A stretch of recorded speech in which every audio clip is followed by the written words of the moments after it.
Bonjour et bienvenue dans le vlogmas numéro 5. Et oui, déjà, ça passe vite les gars.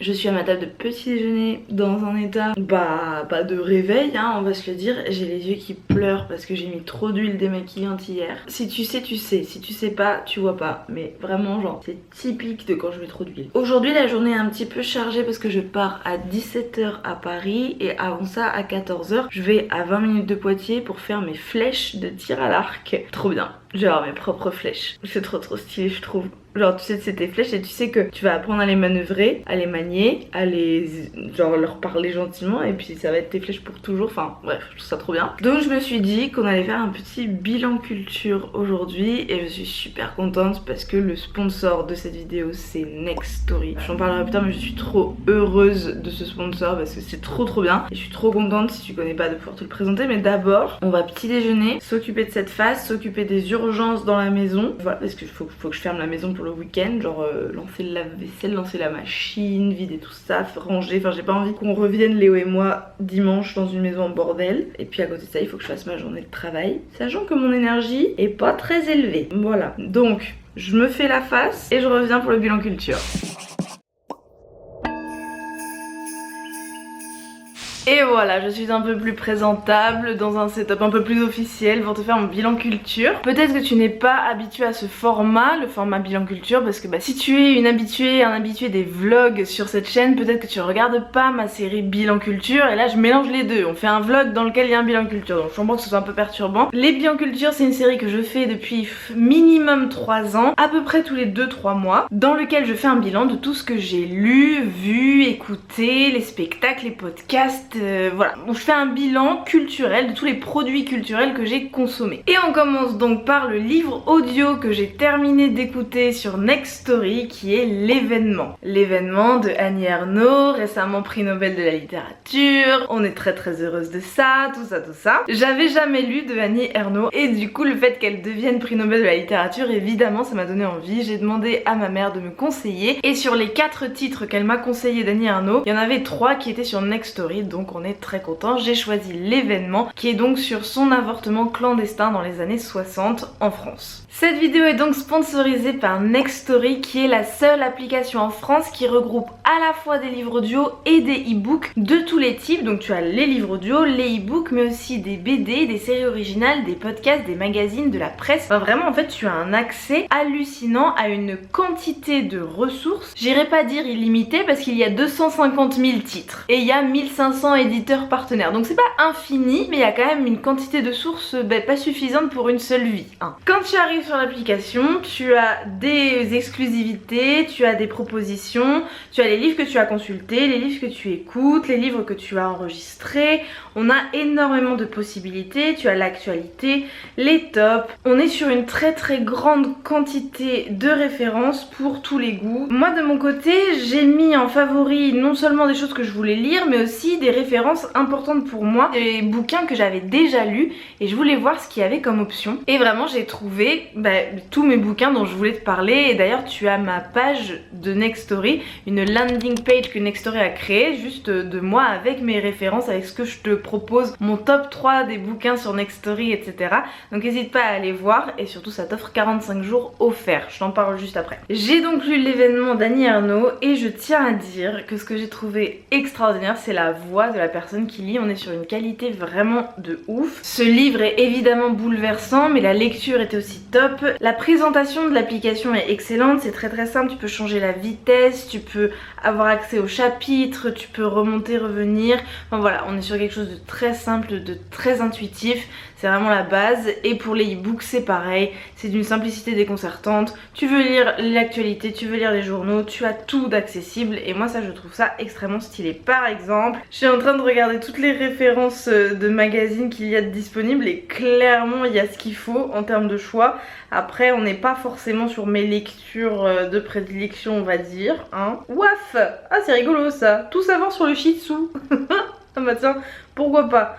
Voilà, je vais regarder, ouais, très bien. bah super, un magazine sur le Shih Tzu, moi je suis pour.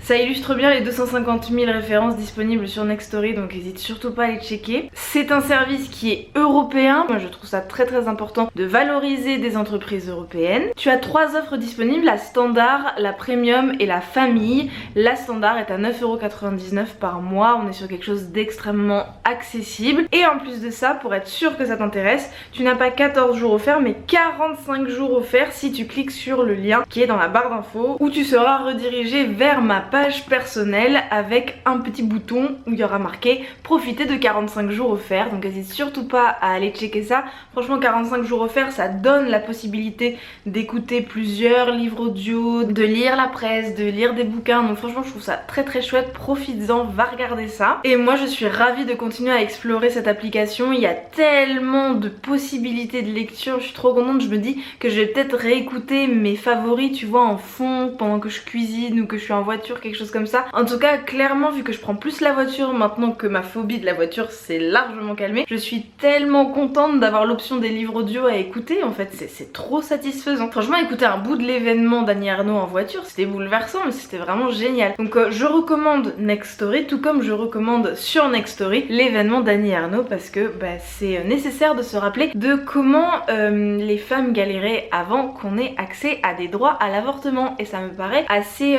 comment dire pertinent au vu de l'actualité du monde actuellement, n'est-ce pas?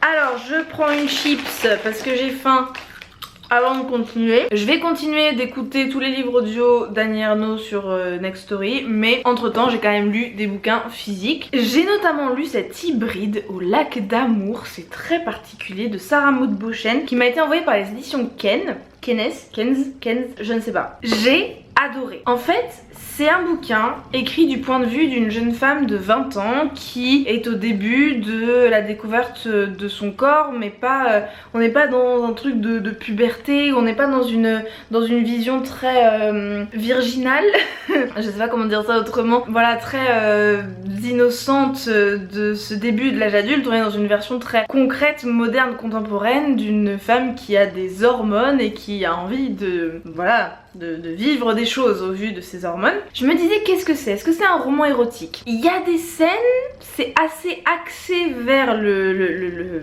Scrabble, pour pas être censuré. C'est assez axé vers le Scrabble, il y a des scènes voilà qui sont explicites, des scènes de masturbation, des scènes avec d'autres personnes. On est vraiment sur ce genre de roman, mais rien n'est cru, rien n'est vulgaire. Tout comme le Scrabble fait partie de la vie, le Scrabble fait partie du roman. Tu vois ce que je veux dire? C'est-à-dire que bah c'est juste que c'est l'été, elle est jeune et elle est entourée de personnes qui l'attirent, et donc du coup au milieu de sa vie il se passe du Scrabble. Pour autant, je dirais pas que c'est le centre du bouquin. Le centre du bouquin, c'est cette femme qui retourne chez les Damour, qui sont des amis d'enfance, et elle va y passer l'été dans un domaine avec les 3 frères Damour. Et ça fait 6 ans qu'ils se sont pas vus. Tu sais, ça commence genre, va y avoir grave de Scrabble, et finalement c'est d'une délicatesse, d'une élégance, c'est pas, ouais, non, c'était super. Franchement, c'était hyper facile à lire en plus. Parfois quelques portes enfoncées, voilà, quelques faiblesses dans l'écriture où t'es en mode, oui, c'est bon, j'avais compris, pas besoin d'insister. Tu vois, où tu te dis bon, l'autrice veut nous faire du pré-mâché alors qu'on aurait pu comprendre par des biais détournés ce genre de choses. C'est très explicite comme lecture, mais pour autant je l'ai dévoré en fait. Enfin à un moment donné, je vais arrêter de faire ma classiste toute pourrie, c'était génial. Ensuite j'ai lu un bouquin de poésie, Je te nous aime, d'Alban Gelé. Je ne connaissais pas du tout Alban Gelé, c'est ma mère qui m'a offert ça à mon anniversaire de l'année dernière, donc ça fait 1 an, et je ne l'avais pas encore lu, et c'est vraiment des tout petits poèmes, c'est de la prose, c'est vraiment très particulier, mais il y a un rythme très travaillé et un travail sur des fautes entre guillemets de ponctuation, de syntaxe. Comment on appelle ça déjà? Attends, des anacolutes, dérapages syntaxiques volontairement incorrects qui saisissent au vif des observations complexes. C'est la préface de Philippe Longchamp, et donc les anacolutes c'est des erreurs syntaxiques volontaires, et c'est vraiment impressionnant à quel point ça marche bien. Je vais voir si je peux t'en lire un. C'est une alternance de il et elle, et ça termine à la fin par tu et nous. Enfin bref, c'est très très beau. Bah je vais te lire le dernier, désolée je spoil, mais c'est celui qui m'a, voilà, qui a été le plus intéressant pour moi, qui m'a fait comprendre tout le sens du recueil de poèmes, parce que c'est vraiment une histoire qui est racontée. Tu parles mon silence, tous mes énervements, tu sais mes impatiences, au bout de la fatigue je ne me défends plus, j'entre dans notre langue longtemps, je te nous aime. C'est fou non? Zéro ponctuation. Rien, juste un point à la fin. J'adore. Et c'est super beau et je le recommande franchement pour une découverte de la poésie qui est au-delà des sonnets, des alexandrins, de la poésie classique, tu vois. J'ai le soleil en pleine tronche.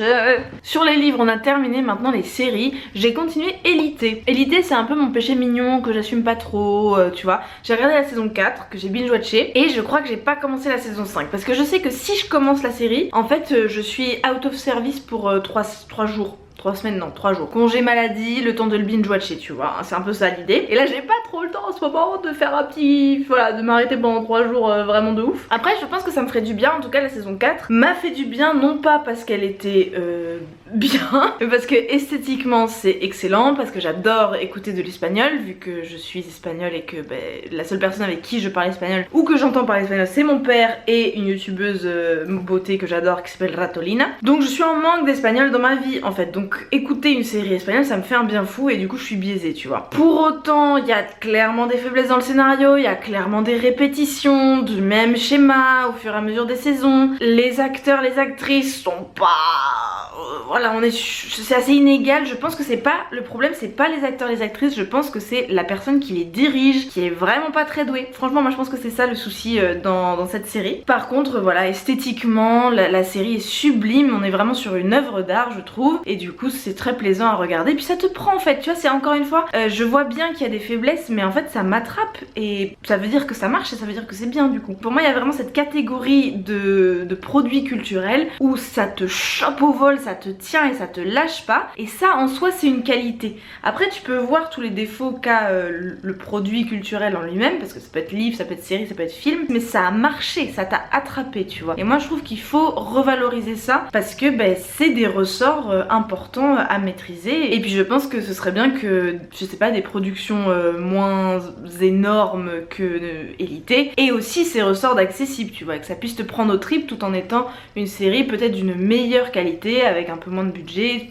Tu vois ce que je veux dire. Et la seule série que j'ai commencé avec Léo, c'est Montre jamais ça à personne. J'ai décidé de prendre Amazon Prime de façon éphémère pour regarder cette série. Et c'est très bien. C'est-à-dire que moi, Orelsan, donc c'est... Ah oui, peut-être que tu connais pas, mais bon, Swan, mon monteur, mettra des miniatures de toute façon. Montre jamais ça à personne, c'est le petit frère d'Orelsan qui depuis qu'il a genre 16 ans filme son frère en train de développer sa carrière de rappeur. Il a eu un espèce de feeling alors que son frère était un nobody dans sa chambre à rien glander, à boire et à fumer toute la soirée, tu vois. Il a eu l'intuition de commencer à filmer le processus et donc on a des images exclusives, incroyables, quasiment je pense impossibles à avoir pour d'autres artistes, du développement de la carrière d'Orelsan, et c'est pour moi extrêmement précieux en termes de travail documentaire tout simplement. Donc bravo Clément d'avoir eu ce feeling là, tu vois, de t'être dit je vais filmer mon frère en fait, je sens,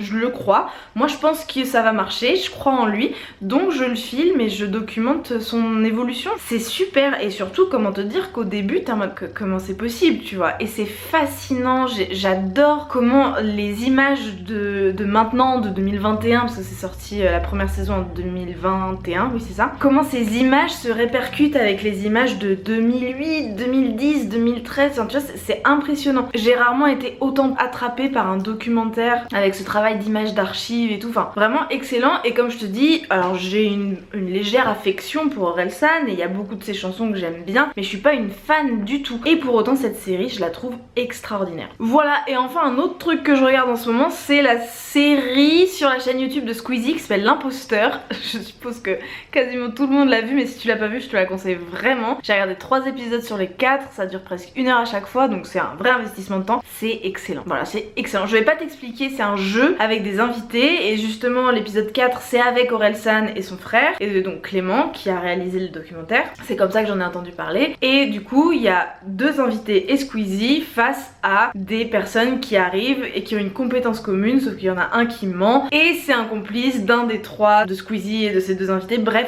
je suis sûre que quand je t'ai expliqué, t'as rien compris. Il faut regarder la vidéo, il faut regarder la série. Je te mets l'épisode 4, le dernier, avec Orelsan et Clément en description. Comme ça tu pourras regarder. Voilà, c'était le bilan culture au milieu du vlogmas numéro 5. Maintenant je vais aller à l'archerie préparer ma valise. Faut que je prenne mon train. Donc je pense qu'on se retrouve dans un bon moment. Tu vois, dans le storytelling, là va y avoir plusieurs heures qui vont s'écouler sans toi. Merci à Nextory d'avoir sponsorisé ce bilan culture au milieu du vlogmas. N'hésite surtout pas à aller regarder. Cliquez sur le lien juste en bas, c'est hyper simple et tu auras 45 jours offerts sur Nextory. Donc franchement, profitez-en, hein. Bon, on est parti, on y va, on va manger. J'ai faim, j'ai très faim. Et ce soleil, c'est divin, ça fait un bien fou par rapport à hier là où il faisait trop moche. Oh, trop bien quoi.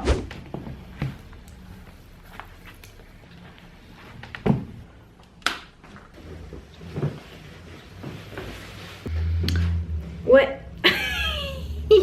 Qu'est-ce que j'ai fait à cette capuche? J'ai réussi à tout faire loger dans ce sac pour le week-end, donc c'est très bien. Par contre c'est un chouïa lourd, mais en même temps je me disais flemme de trimballer une valise, donc je me suis dit que j'allais prendre ce sac. Mais là, en le portant, je me dis qu'il est quand même un petit peu lourd. Je sais pas. T'as vu ce mur ici, toi? Je suis pas sûre que t'aies vu mon mur avec mes beaux cadres accrochés. Bon, bref, on n'a pas trop le temps de ça. Ce sera pour un prochain vlogmas. En tout cas, on est parti. Ça me fera les biceps au moins. S'il y a bien un avantage, ce sera celui-là.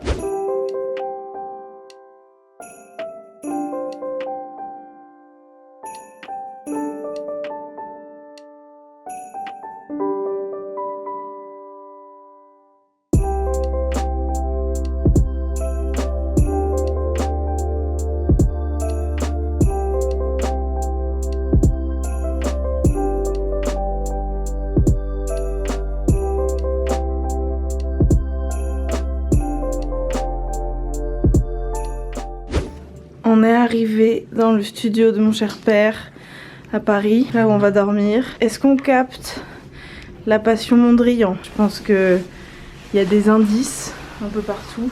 Voilà. Bah ça va être bien, on va être bien là Léo. Ah oui. Alors quels sont les livres de chevet de mon cher père en ce moment? Leibniz, opuscule philosophique choisi. Bergson, la pensée et le mouvant. Leibniz encore, discours de métaphysique, suivi de monadologie. Les Grecs ont-ils cru à leur mythe? Montesquieu. Plotin. Tu connaissais Plotin? C'est le cousin des villes de Platon. Ouais. J'ai pas hérité de l'attrait pour la philosophie de mon cher père. Non, on va lui reposer tout ça bien dans l'ordre. Hop là, ni vu ni connu, je t'embrouille. Allez, yes. Et je te laisse parce qu'en fait, je te retrouve dans genre 7 heures, grosso modo, pour le début du vlogmas 6, qui est une journée surprise de mes agentes. Je te raconterai tout ça demain, mais voilà, je sais pas si je l'ai mentionné ou pas dans les précédents vlogmas, mais demain c'est une journée où je sais pas ce qui se passe, mais de 10h à 17h, je suis avec mes agentes et on va faire des activités et je vais vlogger tout ça, mais je ne sais rien du tout. Donc vraiment le mystère est complet pour moi aussi, pas que pour toi. Merci beaucoup d'avoir regardé cette vidéo jusqu'au bout, merci à Nextory de l'avoir sponsorisé. On apprécie ce genre de sponsor qualitatif, n'est-ce pas? Si tu as aimé cette vidéo, n'oublie pas liker, commenter, activer les notifications et t'abonner. Des choses très précieuses. Merci beaucoup d'avoir été là jusqu'au bout. Petit emoji sapin de Noël pour me dire que tu étais là jusqu'au bout. Je te fais un énorme bisou et je te dis à... Et je te dis à demain pour le vlogmas numéro 6. Mouah.